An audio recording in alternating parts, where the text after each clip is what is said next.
Es que no soy güey. So I'm talking here, continuing on with the videos that we're creating for the men's program at risk. So this is the 7th video.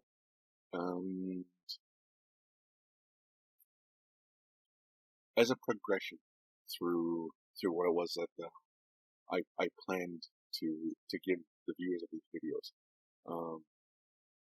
because it's about men's program, and it had a lot to do with relationships, relating to people, self-reflection, and traditional perspectives on these things. I thought it would be appropriate to save this video towards the end, building towards something, because really, doing these videos, coming from the perspective that I tend to come from, relationships and relationship building, both as a personal thing from but also as an understanding of an underlying theme for the initiative culture. Relationships are a huge part of why we do what we do, why we do it, how we do it, why we come from the perspective that we come from. And that comes from experience. Experience in what it was like to not have these things. What it was like to live in a civilization that I was going to say thrive, but thrive isn't the word I'm looking for. But maintained itself, I guess is the best way to put it, on violent conflict. So, because we had that experience, and we've had the experience historically of repairing that, changing that, moving forward in a better way with conscious tools. One of the biggest things is conflict resolution. So now in an hour or so, I'm not going to be able to give you all the tools and all the techniques that goes into creating an environment that is conducive to conflict resolution. That in and of itself could be a series of 8 videos. But more what I'm looking for here is to give you the basics to start. Basics to do a little bit of self-analysis. Not self-diagnosing. That's not what we're here for. Introspection. Taking a look at oneself and how they understand conflict, approach conflict. So earlier on we had talked about the disruption of our peace, and how a lot of negative things were either introduced or reintroduced to our communities, and how it's been taken up by people, and in particular, because this is about men's program, where men are positioned in that, and an understanding that with assimilation, colonization, we've adopted a lot of those perspectives in terms of what their masculinity is versus what the form of masculinity that we created, that we gravitate towards. So, and how that's taken us away from peace. Earlier on, that was one of the big things I wanted to really get across, is that peace is not an absence of conflict. Peace is having the tools to enter into conflicts in a healthy way, from the right perspective, with healthy processes, and that was taken from us. So we're trying to recapture it, rebuild it, revitalize it. Because when I say that we lost it, we didn't lose it entirely. we wouldn't be able to talk about this history because we wouldn't know this history. So it's really more about revitalizing. So with that, so it's important to understand what is the negative side of conflict resolution. Now, when I say that, that's probably not the best way to describe it because what I'm about to describe is not conflict resolution. It's control, and quite literally. And you're going to get a document on this. It's a document that is called Unnatural Power and Control Pyramid. So a little bit of history on this. I'm not even entirely sure how long ago this was now because when I got the number the first time, that was quite a long time ago. So there's more years tacked onto it. But the original document or layout of this idea was a circle. And it was called the Power Control Wheel. I believe I'm going to have a copy of that goes along with this. But this is a newer document. It's a visual illustration because one of the understandings is that because it's not from ours, it comes from another place. It embodies the way that civilization has come together and built itself. It's heavily reliant on hierarchy. So a pyramid, layers of a pyramid. So another thing I want you to understand when I illustrate these, we're talking from the bottom up. That doesn't necessarily mean the order that I'm going to go in is the order that these abuses are in terms of when they come in or the severity and things like that. It has more to do with their commonalities. And you'll see what I mean as I go along. But just an understanding that the reason why it's placed in that pyramid is because we're talking about a hierarchy.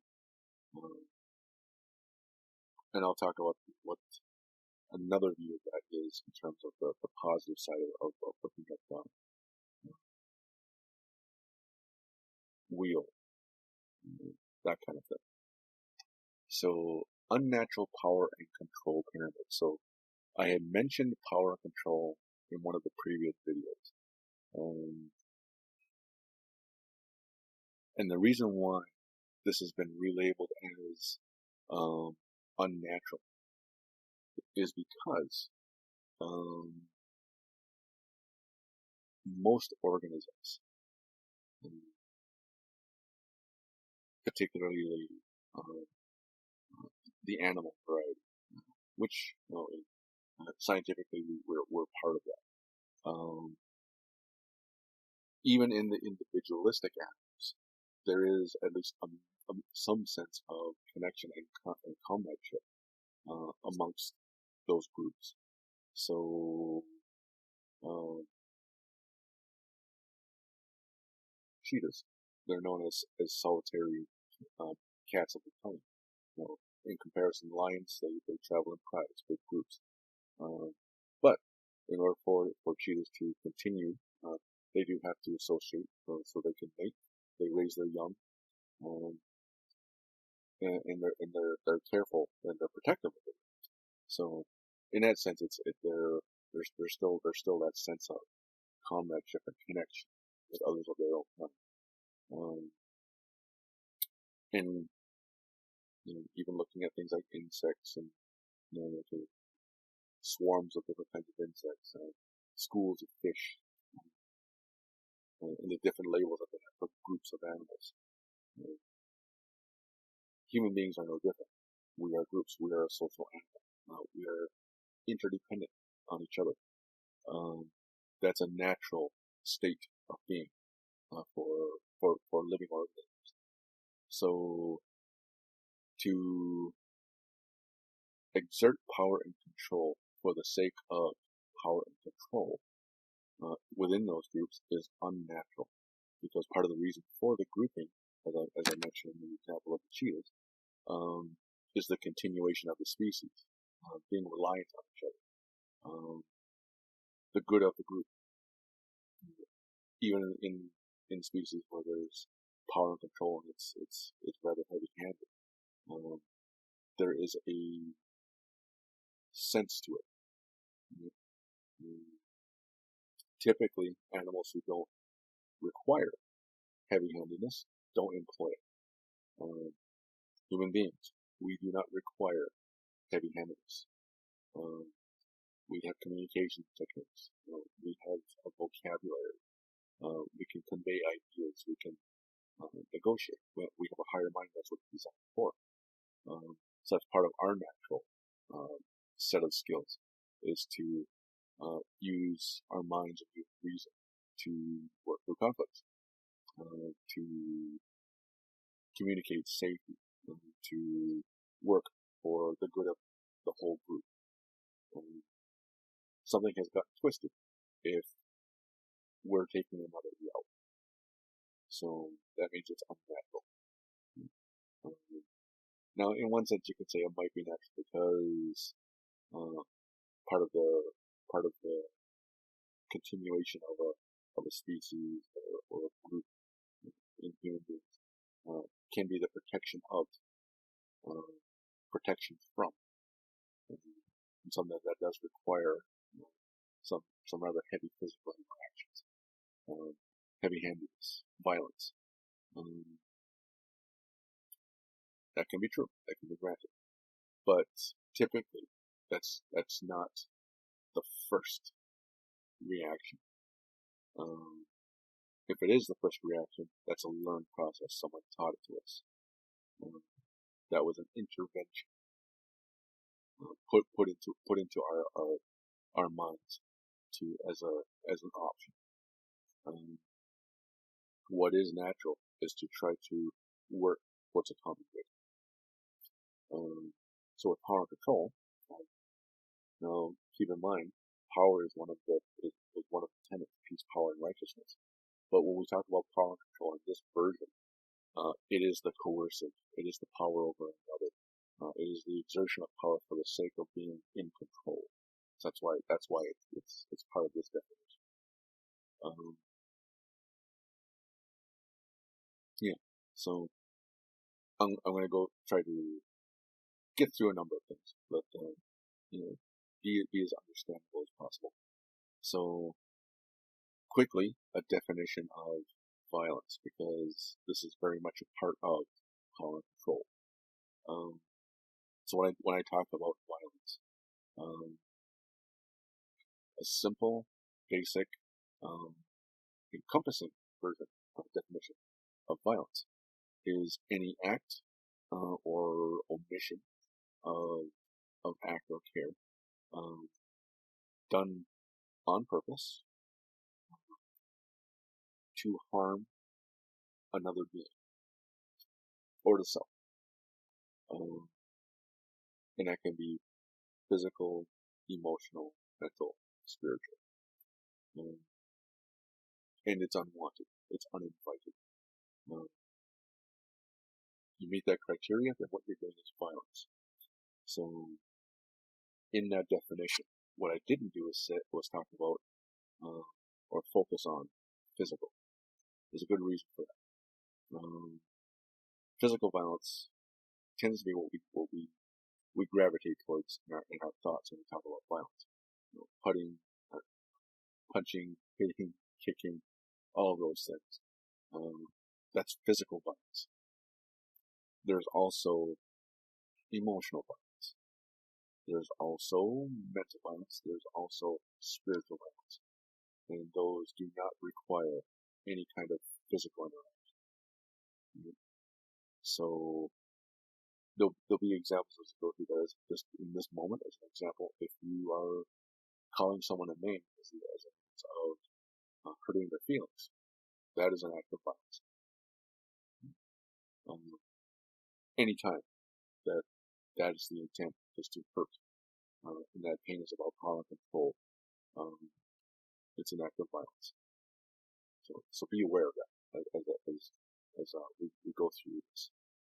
Um, so in that, these are the ways that you can be violent, and in that, um, in terms of conflict, these do not resolve conflict. Um, a lot of people will confuse the exertion of power and control of another person, meaning making decisions how we move forward, before we resolve the conflict. No, what you do is you got your way, and you forced other people to follow your way. Uh, that's not a resolution of conflict because they're not willing following suit or following your directions. It's done through coercive means. The conflict is still there. Now it's just not in the open. It's not overt. Right?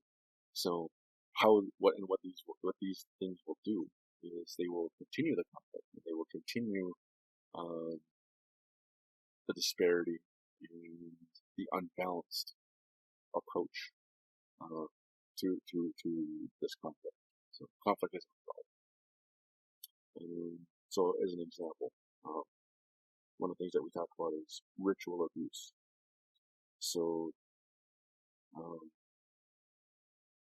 that can be defined in a number of ways, and they're all part of this.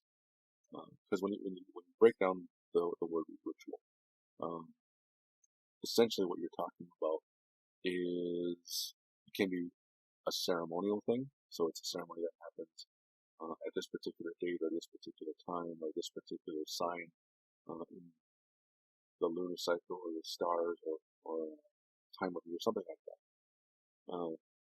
Because it's about answering to that sign. But part of the thing about it being a ritual is that it's repetitive. So in that sense, when we talk about ritual abuse, it doesn't necessarily have that spiritual connotation to it. It can be something that happens on a regular basis. An example that many people are accustomed to, but they might not necessarily understand it as ritual abuse because it's also connected with a number of other labels of abuse, is if you've ever heard the term check day. What can happen? Now, this is not 100%.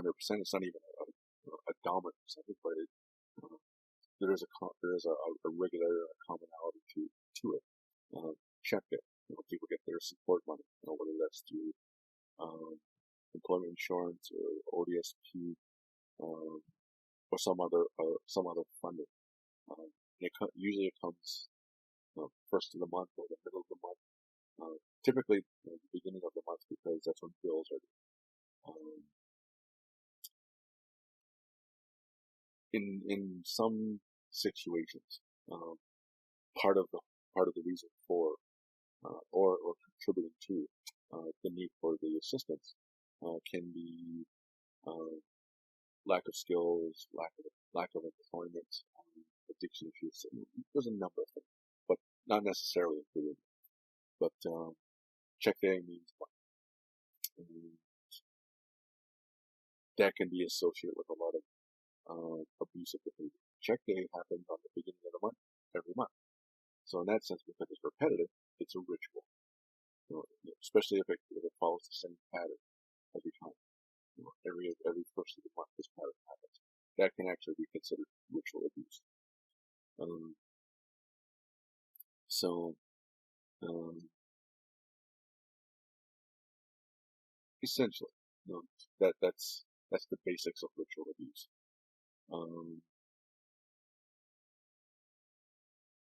It can be defining spiritual connection in particular ways. Now, this part is just my own thought, but it's where taking a piece of culture, culture, but taking a piece of it and using it as a way of controlling other people.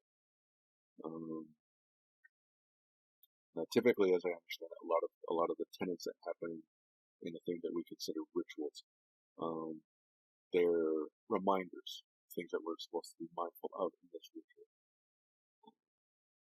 For example, in the longhouse, someone standing up to say good night. If you ever had the experience, typically what you'll see is the gathered crowd. And we can have large crowds, up to 500 people. Someone stands up, and down again, go dance with our CEOs, go a lot of, you hear that, and suddenly you will see hundreds of people stop talking, stop moving, and focus on this person speaking. That's a ritual. In that sense, there's a signal in hearing that it's time for me to be respectful and be quiet so that this person can do their job and do what they're supposed to do. Now, some people are taught rather harshly to be quiet, and some people are like, well, this is why we do this. This is why we do it in this fashion. That's the healthy way. But if you're taking those cultural cues, ritual cues, and using it as a tool for power control, then it's very abusive. I remember growing up, one of the things that I was told was, if you put your shoes on the table or a chair or up, what you were doing is you were asking for someone to die. No one in particular, but probably someone you care about. And then in other households, one of the things that I heard is they said, well, if you do that, it means bad luck. And you're inviting bad luck. So there were different versions of that. But then as I got older, I started asking, well, why? What's the significance of it? And I could never get an answer. And what I've come to surmise, because I'm still never have been able to get an answer, is that it was a way of making people not put their shoes up on the chair or the table or things like that. And sometimes I've heard different things where our cultural cues are used in that fashion.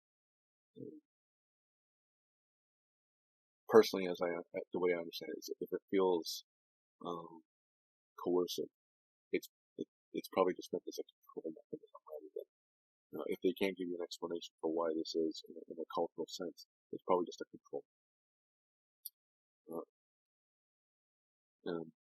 Coercion and threats, just that. So with threats, that's more direct. Do this or I will. If you've ever been in a relationship where someone has threatened to kill themselves if you leave them in the relationship, or if you don't do what they say, that's a threat. You're being coerced into changing your behavior to what it is that they want you to do. Anytime that method is employed, and it doesn't have to be about threatening suicide. It can be anything. It's do this or else. That's threat. That's coercion. Economic abuse. Being in a situation where one person is taking control of the finances, so as a means of controlling whether a person can spend money. Now it's different in one sense where, because I've known where they've made a conscious decision through negotiation, through talking, that one person takes care of paying the bills, so the other person will make sure they have enough money available for those bills. And it wasn't done in a coercive way or an abusive way as a means of control. It made sense for how their family functions. That's fine. That's okay. Because it's negotiated, and it's not a hard and fast rule.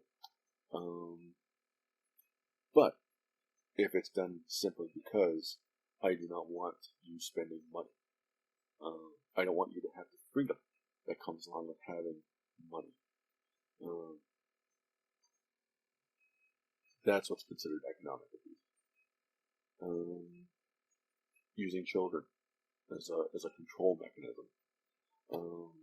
So using children as a control mechanism, that can be true in a family that's split apart. That can also be true in a family that hasn't split apart. You know, be careful, or one day you're going to come home and your kids won't be here. There's an implied threat there. Families who have split, arranging visitation, and then, if you don't do this, I'm not bringing the kids to the visitation. Anything like that. Or feeding children negative information about the other partner. So basically, it's getting the children on board, distancing the connection to the other parent as a means of control. You want to be in your kids' lives, and that's the thing. As a parent, most people they want that connection. Threatening that connection, that can be a powerful tool. That's very abusive. Minimizing, lying, blaming. I wouldn't have done that if you hadn't done this. Wait, that's not what I did. I know it looked like what I did, but that's not what I did. Oh, it wasn't that bad. You're over exaggerating. Those are all forms of minimizing, lying, and blaming. They're essentially what they are is they're crazy making tools. Trying to get you to question your perspective on whatever this was. Intimidation. So that's implied threat. So, an example. So watch me as I do this. I think it would be a good idea if you just eased off that for a little while. Okay? So that's one version. Now here's another version. I think it would be a really good idea if you just eased off that for a while. Which one of those would you consider intimidation? Right? Same words. It was all in the body language. It was all in the eyes. And how much I don't always know where my camera is, so I had to find it. But no, that intense look directly at the person. That's intimidation. Different natural traits can either help or hinder. Myself, I'm 360 pounds and I'm 6 feet tall. And, well, in all honesty, I have a thick brow. For whatever reason, I think it's probably because of my migraines, but I tend to have my eyes appear to be half closed because I'm limiting sun in my eyes. But I tend to be half closed. I tend to have that face that looks uninviting. No, I'm not going to say I'm ugly or anything like that. But more what I'm talking about is this face that looks at you and it feels like I might be staring at you and I'm looking at you in contempt. No, it's just my face. But that can be misinterpreted, and particularly that can be misinterpreted with people who are still dealing with abuse in their lives, whether that's happening in the moment or whether it's in their past. But for someone who's aware that they can be intimidating, they can use that as a tool. So there's no direct threat. There's no any kind of physical interaction. But the intimidation is, I'm showing you the potential for something. Essentially, it's getting you to do what they want without actually stating it or forcing it. It's the intimidation is enough to change their direction, and then it can also be overt. an example from my own life. And the thing is, I didn't intend this, but my first, I guess, my first intense relationship in high school. We got into an argument, and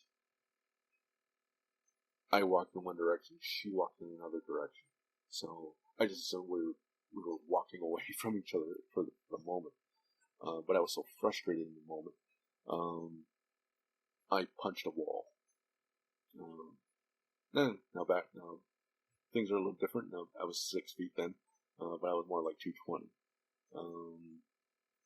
But I wasn't like big bulging muscles, but I was obviously in decent shape at the time. And it just happened where I was when I hit the wall, because of the acoustics of the room, it reverberated. And so I actually didn't hit it that hard, but it sounded like it was very hard. And when I turned around, she was standing there. She had gone so far, and we didn't talk about it at the time, teenagers. But my best guess is that she changed her mind about distancing. She wanted to continue whatever it is we were discussing. So she came back, but she saw that, and it scared the crap out of her. And I immediately knew when I saw her that she saw that she's scared. I didn't use that against her, but just the fact that it happened was enough to know that there was definitely an impact just by seeing that. That's also intimidation. So being aware of those, there's always that spatial conscious awareness. Isolation. So in the previous video, it was a previous video. I talked about the codependent relationship and removing potential threats to the connection to the relationship. That's isolation. That's exactly what that is. You have to depend on me. You can't depend on other people, and I'm going to make it so that you decide to remove them. That's essentially what it is, and you control that. An example: one of the partners decides, well, I want to go talk to my parents, so they make it very tough. Well, no, I need the car for this. The kid's got to do this. I don't know when you're going to have time to do this. Maybe 15 minutes. Go there, spend 15 minutes, come back because we got to take care of this. Really limiting all of that stuff. So, now, another one, and this is considered the top of the pyramid, and you'll see it when you see the document. And I'm looking off the document here. And this one is very particular to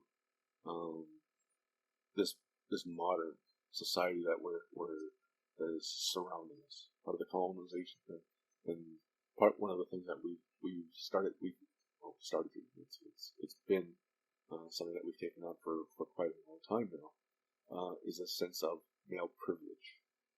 So there tends to be an argument, a backlash in the word privilege, because most people will interpret the term privilege as you have things are easier, and in this state it is. But the privilege is that because it's associated with wealth and ease. So male privilege is, I have all these things. When we talk about male privilege, it doesn't necessarily have anything to do with the accumulation of wealth or things like that. More what we're talking about is this idea, this sense that because I am a man, I have certain extra rights. I'm viewed differently. There are certain hoops that I don't have to jump through because I'm a man. What I say is more believable because I'm a man. Saying all of those things, because we're talking about this idea of male privilege, it's not just this male privilege. It's also understanding that for there to be male privilege, there has to be female underprivilege. Right? So, where my intentions are assumed because I'm male to be practical or for the common good or things like that, it's assumed that sometimes women's intentions or their directions, their motivations are trivial. So they're questioned, well, do you really need that? Is that really that important? So I don't, I might not get those kinds of questions because I'm a male.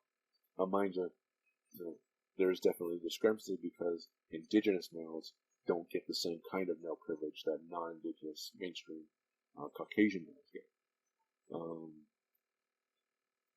But there's still privilege. There are still privileges that we're afforded simply because we are male. That's a consciousness thing. Now, when I say that, I'm not saying that we're bad because we get those privileges simply because we're male. Some men take full advantage of that. So when I say consciousness, it's a conscious understanding that I have those privileges. So,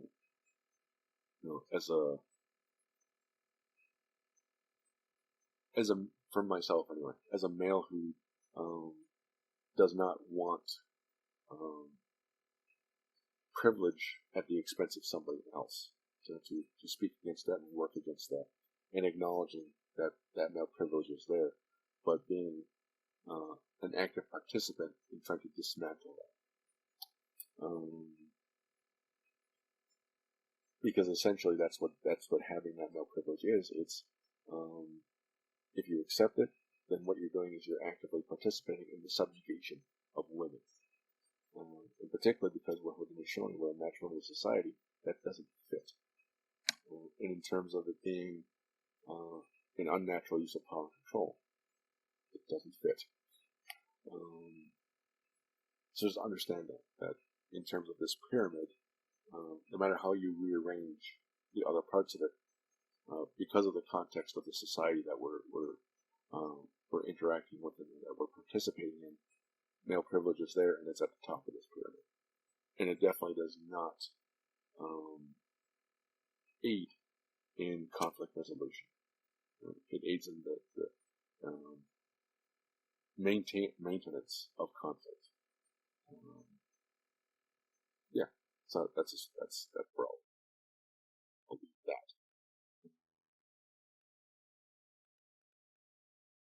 So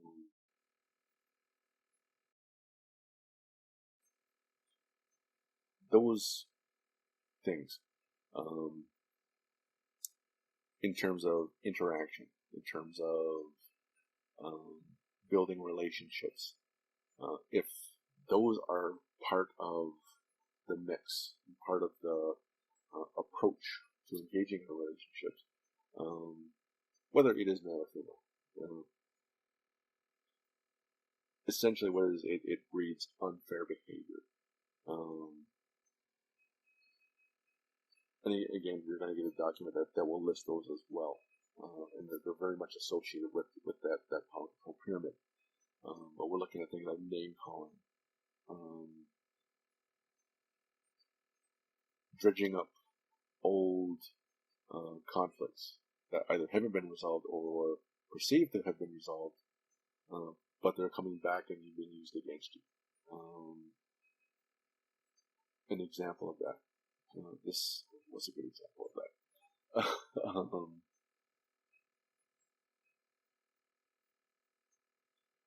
Well,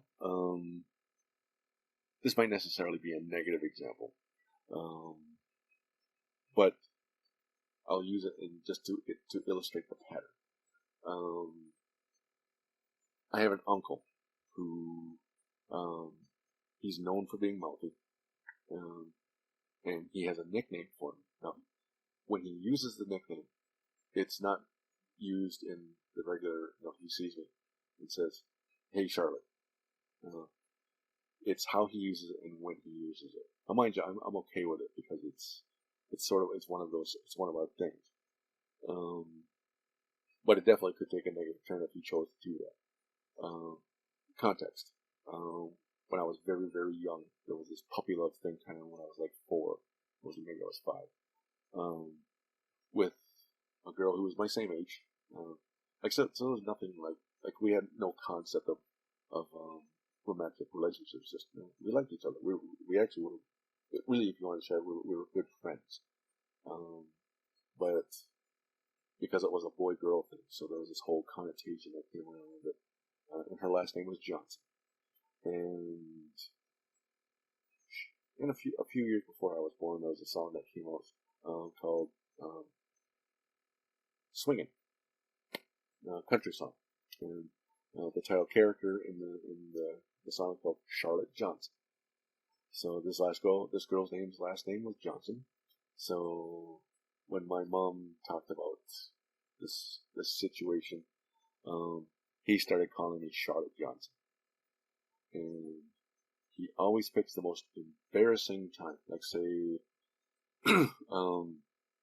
he's sitting in his vehicle at Iroquois Plaza in Schweden, and I pull up because I like to go to Life Sustainers, and he sees me.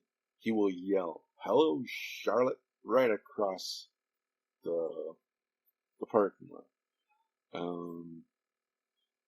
And typically my response is something just as maybe a little more derogatory back at it.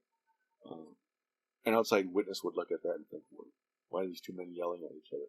But it's kind of our thing.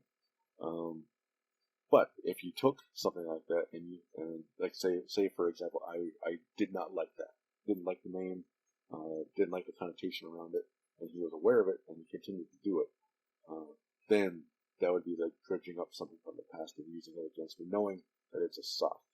I have a soft thing for that. In a disagreement, going off on tangents, not being focused, not staying on point for the whole reason of the disagreement, using threats and intimidation, changing rules as you go or adding rules as you go. You can't do this, or even having different rules. I can do this, but you can't do this. Also, I can say these things, but you can't say these things. That's all unfair. Remember how I talked about with peace, when it's a fight, winners and losers. Well, trying to win versus negotiate. Well, that's part of unfair behavior. And people who will not disengage from a disagreement until they are declared the winner. Essentially making the other person give up. Fine, have it your way. You're right, I'm wrong. Expecting others to be mind readers. Well, you know what you know what I meant when I said this. Telling someone, well, this is how you feel, or disagreeing. No, you don't feel that. No, being a mind reader, or expect them to just know what you're thinking. Denial of facts.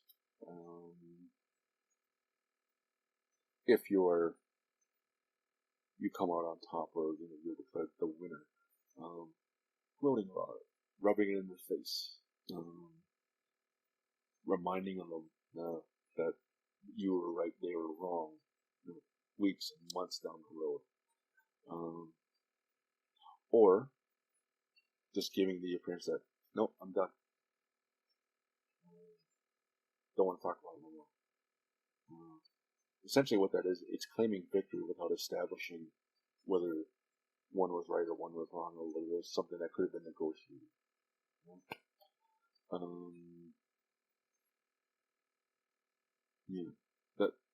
That without all the pyramid, that's all part of that negative way of entering conflict, the resolution of that. But if you do want a resolution,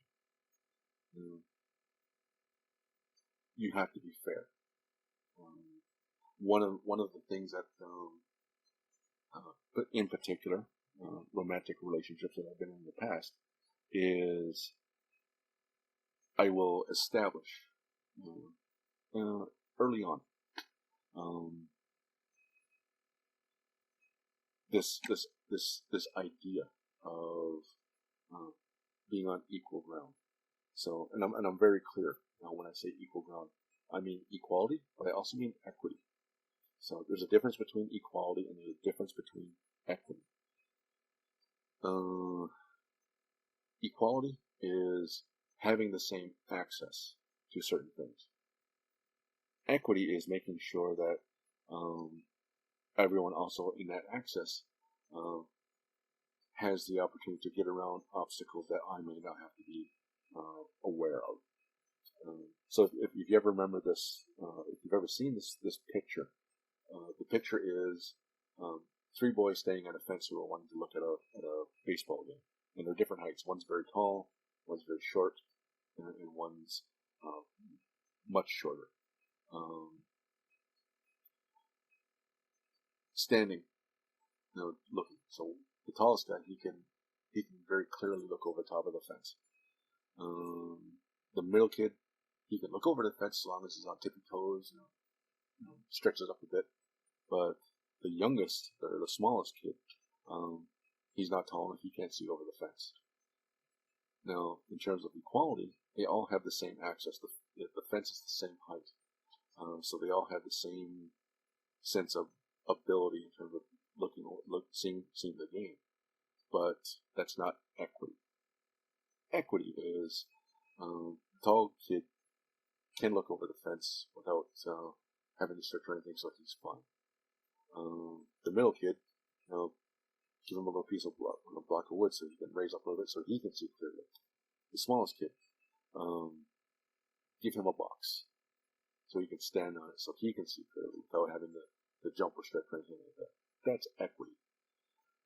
So in relation, and this is true whether it's a romantic relationship or anything, I try to establish that. If there's certain obstacles that I don't have to be aware of, but the person I'm engaged with does have obstacles, then the equity part is in me helping them resolve that obstacle. Sometimes that also means maybe I have to give up some of my privilege so that they have the same access that I do. Another thing that I will do is, and some before I even go there, I should say this. One of the things I advocate for in any relationship, romantic or not, is getting comfortable with awkward conversations. And this is a direct response to the mind reader, or the expectation of mind reading. Because in a perfect world, you meet someone and there's this attraction, and everybody just knows how to come together. So no instruction, no negotiation. Just, hey, I like this, you like this, and all that stuff. It's perfect. The reality is, we are not mind readers. So, awkward conversations. An example of that. So, I have long hair. One of my earliest girlfriends, she would yank my hair if I disagreed with her. She disagreed with me, or she didn't like what I was doing. She wanted to get some kind of control. She would just yank my hair. Years later in university, I met this woman, and there wasn't anything between us like that. We were friends, but she liked my hair, and she would ask, "Is it okay if I touch your hair?" So that became part of our routine. She would ask the question, and typically I would say yes, and she'd do that. And it was a little while later when I told her that I'm glad that she asked me, because of what happened before and all that stuff. There was a whole incident around that. But fast forward, sitting with our normal group of people, and so there was some new people in there because we're a little bit further down the line from in being in school, and these were freshmen. And one of them observed this, and they waited until my friend had left to go to class or wherever she was going, and they asked, "Why were you letting her touch your hair?" They were kind of implying that there was a relationship there, beyond friendship. So I just explained that, well, she asked because she's being respectful, and beyond that, because of the trauma involved with my ex-girlfriend pulling my hair, that actually was very comfortable for me for someone to ask. And so because she asked, she's respectful. I allow it. I don't allow anybody else to do that. And that became a bit of an awkward moment for the person who asked, and a little bit for me too, because I had to explain that. But it cleared up some questions that this person had. It made it clear what this interaction actually was. That wouldn't have happened if they were trying to read my mind, or if I was trying to project this information. It required an awkward conversation. The thing with awkward conversations is they invite clarity. They invite understanding. So I will always be an advocate of getting comfortable with awkward conversations, and I suggest you do the same. So in that,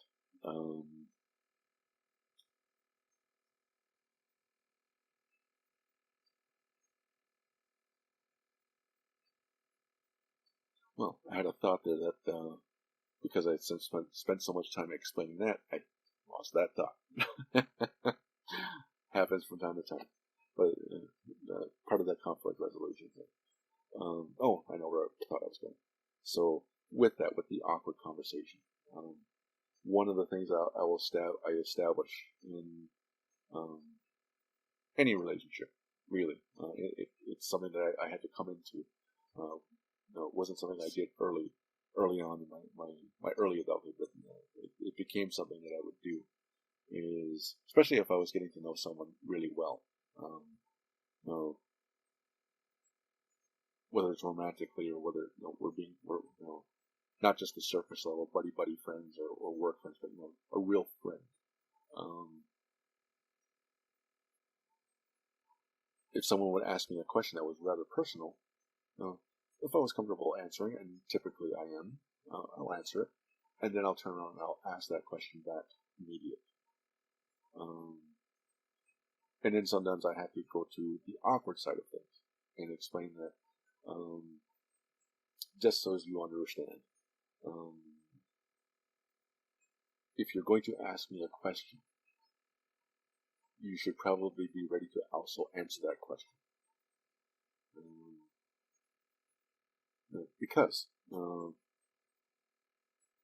that's that equity, that's that equality. So, and that's it's an invite to reaffirm the equity and the equality. But also, what it is, by asking those questions, it's an invitation to intimacy.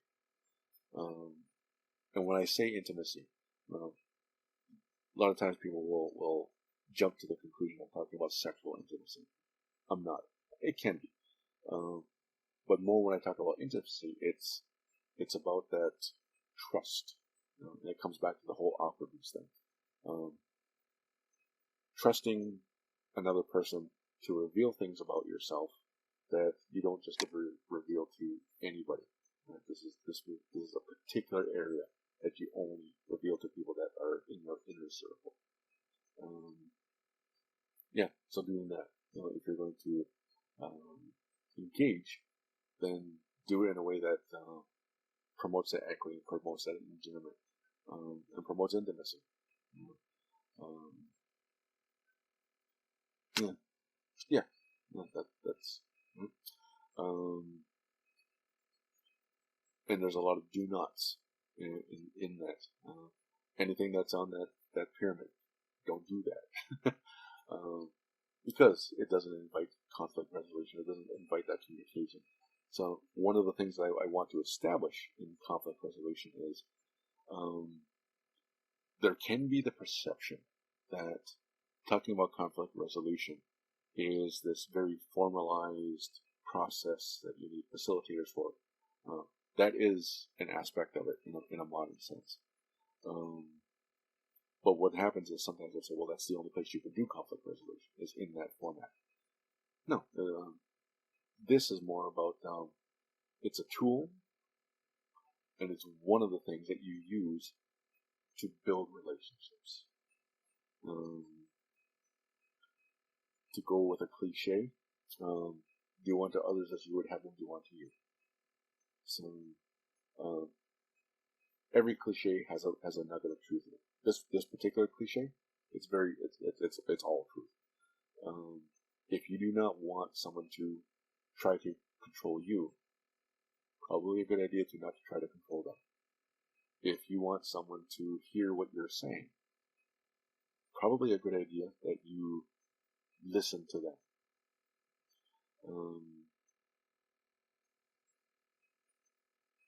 Essentially, no, what's good for them is good for me. What's good for me is good for them.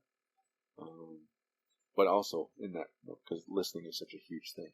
If they're establishing that there's certain things that they don't like, be mindful of that. So establish boundaries. Part of that awkward conversation. One of the things that I will always advocate for is developing protocols. Maybe adopting someone else's protocol or creating your own.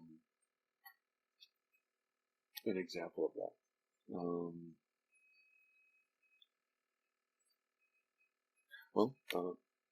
Past relationship. The woman I was dating at the time.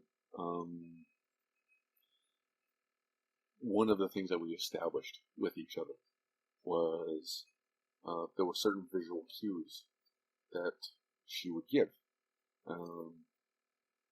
She was accustomed to having abusive. I don't want to say abusive. This is from what she told me. She was never physically abused, but there was a lot of mental and emotional abuse, being disrespected, things like that. So she had these emotional cues, and me being who I am, so don't take this as a natural skill. I had to learn how to do these things. And how I said 95% of communication is nonverbal.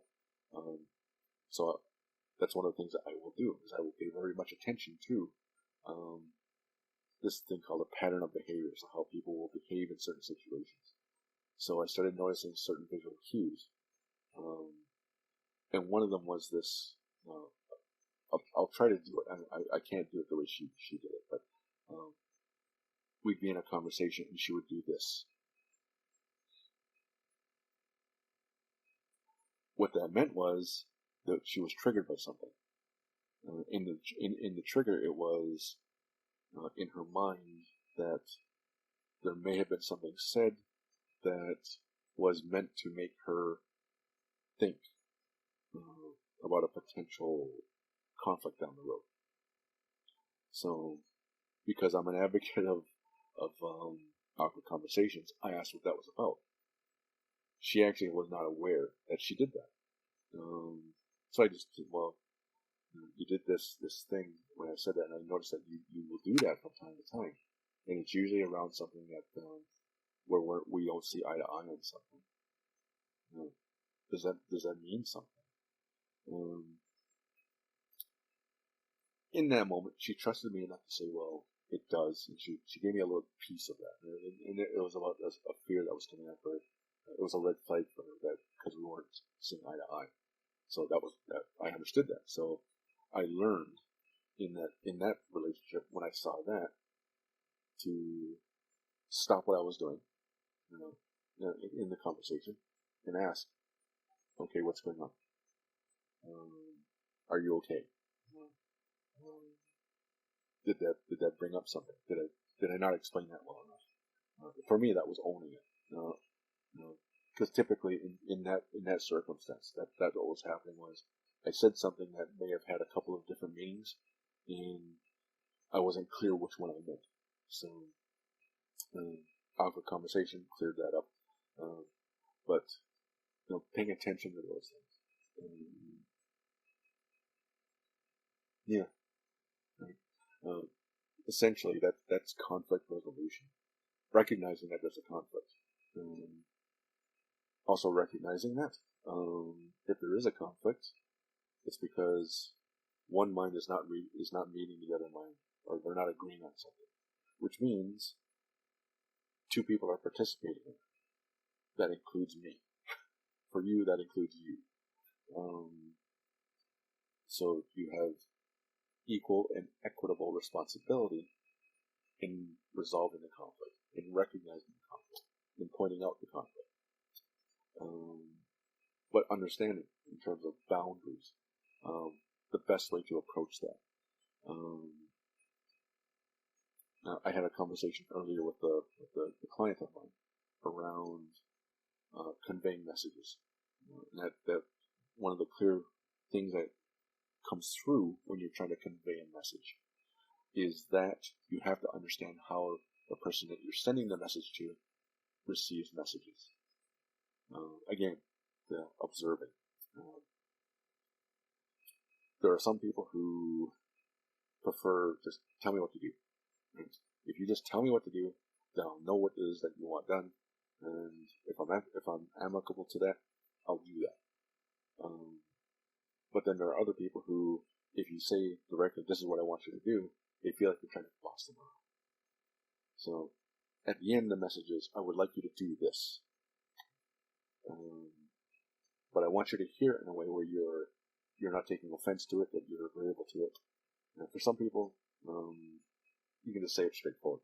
But for other people, you have to say it in a different way so that they hear the theme of what you're saying. I'm not trying to be bossy. I'm not trying to control you. I would just like you to take care of this. And sometimes it means you say it exactly like that, or sometimes it's, there's something I would like you to do. What do you think? Right? Approaching as a question rather than a directive. But that's in reading the other person, and that takes time. It means thoughtful observance of the people that you're engaged with, because that's a big part of that. It's not just about getting things done. It's also about what happens tomorrow, what happens down the road. I've mentioned before observable pattern of behavior. Well, this is part of what you're doing, is you're establishing a pattern of interaction, and it's something that continues to evolve. The longer you know a person, the more you interact with them, and that means you have to be very thoughtful and conscientious in your observations. One of the things that I advocate for is, if I don't understand what's being said, or if I don't understand what I'm seeing, I should probably ask. Again, awkward conversation. And if I'm asking a question, don't have a preconceived notion of what the answer is. That's basically saying, well, I have a question, but I want you to tell me this answer. Keep in mind, this is a human being. This is someone who has a different set of experiences from you. Remember, in the last video, I talked about the world that you create. In this sense, that's what you're establishing is. If I'm asking a question, it's because I want to know your answer on it. And I may have a bit of a preconceived notion of it, but I really shouldn't have the expectation that that is the answer. Maybe completely different. And respecting that. Remember how I talked about that that is a negative behavior if you're questioning someone. When I talked about the male privilege part, responding to a woman and saying, "Is it really that important?" That essentially what you're doing in that. The opposite side of that is, so, well, this is her giving you an answer. Okay. Now you yourself may not place as high a value on it. That's not the point. The point is recognizing that they do. It's important to them, and that needs to be respected and honored. And you can expect the same back.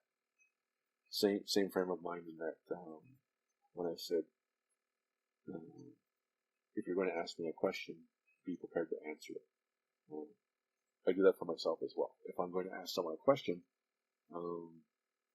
that's the thoughtful thing that I do in my own mind is, am I prepared to answer that question as well? So that's the same thing. If I want my thoughts and my feelings and everything to be respected, I need to be able to respect it the other way. Respect doesn't mean I believe it. What it means is I believe that you believe it, and I will honor that.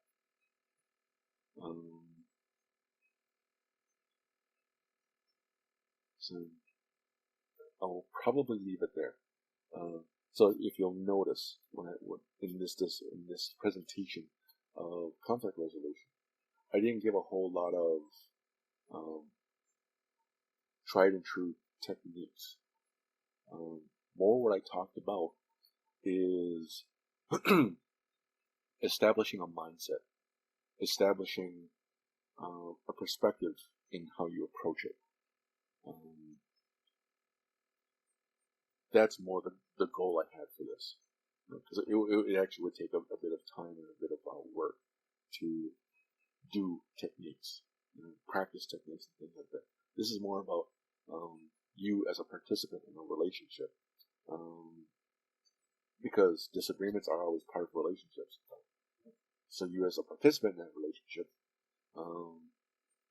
getting an understanding and a perspective of the person that you are engaged with in this relationship, in the good times and the bad, in the conflict. So take that as, and there are a number of documents that are going to come along with this video, which are going to be a little more detailed, and there will be some technique things in those documents as well. But that's more what I want you to take away from this video is the mindset, the perspective. Okay? All right. Done.